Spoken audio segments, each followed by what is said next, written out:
जसं की मी तुम्हाला सांगितलं होतं, माझ्या लहान मुलाचा वाढदिवस आहे पहिला, म्हणून इथे सगळे आले होते. मामा, आजी, आजोबा वगैरे.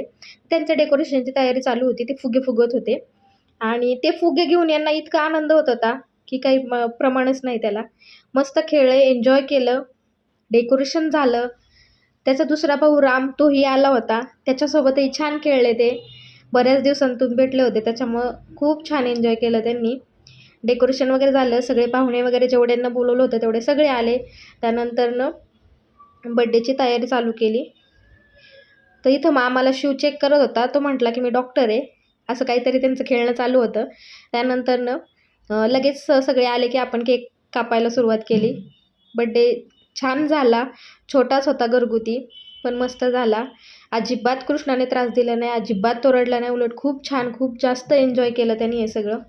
आणि हे सगळं पाहून हेच रिझन होतं की घरच्या घरी बड्डे करण्याचं. कारण पहिला बड्डे असला की मुलं खूप रडतात, किरकिर करतात, त्रास देतात आणि कुठंतरी आपल्याकडूनही त्यांना थोडा की होईना त्रास होतो. हेच इंटेन्शन होतं की त्यासाठीच घरच्या घरी बड्डे करायचा होता. छोटा बड्डे केला पण छान झाला. मस्त सेलिब्रेशन केलं. त्यानंतरनं सगळ्यांनी जेवण वगैरे केलं आणि सगळे आपल्या आपल्या घरी गेले. व्हिडिओ आवडला असेल तर व्हिडिओला लाईक करा, कमेंट करा, शेअर करा. चॅनलवर नवीन असाल तर सबस्क्राईब करा. भेटूयात नेक्स्ट व्हिडिओमध्ये. तोपर्यंत बाय. आजसाठी एवढंच.